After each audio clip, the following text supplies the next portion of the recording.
வணக்கம். வாழ்க வளமுடன். மட்டன் குழம்பு, சிக்கன் குழம்பு, பூண்டு குழம்பு, மட்டன் பிரியாணி, சிக்கன் பிரியாணி இதுக்கெல்லாம் பூண்டு கொஞ்சம் அதிகமாக உரிக்க வேண்டியிருக்கும். அது ஈஸியாக உரிக்கிறதுக்கு இங்கே பாருங்கள். பூண்டை இந்த மாதிரி பல்லாக தனியாக எடுத்துகிட்டு தண்ணியில் ஒரு 15 நிமிஷம் ஊற வச்சுக்கோங்க. ஊற வச்சிங்கன்னா உரிக்கிறதுக்கு ரொம்ப ஈஸியாக இருக்கும். இதே மாதிரி சின்ன வெங்காயமும் தண்ணியில் ஊற வச்சுட்டு உரிங்களா, கண்ணும் எரியாது, உரிக்கிறதுக்கும் ரொம்ப ஈஸியாக இருக்கும். பார்த்தீங்களா எவ்வளோ ஈஸியாக உரிக்கிறதுக்கு வருது பார்த்தீங்களா. ஒரு பல் 2-3 பல் சேர்ந்தாக்கில் கூட உரிச்சிக்கலாம். ரொம்ப ஈஸியாக இருக்கும். இந்த தொலியை நீங்கள் வேஸ்ட் பண்ண வேண்டாம். காய வச்சு பொடியாக அரைச்சி செடிக்கு போட்டுடலாம். அப்படி இல்லை அப்படின்னா காய வச்சுட்டு சின்ன துணிப்பை மாதிரி வீட்டில் வச்சுருந்தீங்க அப்படின்னா அதில் தலையணை ரெடி பண்ணலாம். கழுத்து வலி, சைனஸ் ப்ராப்ளம், தலைவலி இதெல்லாம் வராதுன்னு சொன்னாங்க.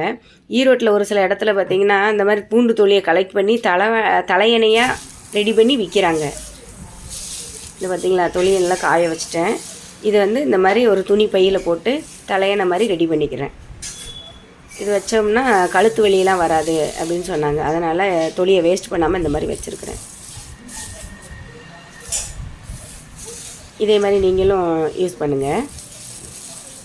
தேங்க்யூ ஃபார் வாட்சிங்.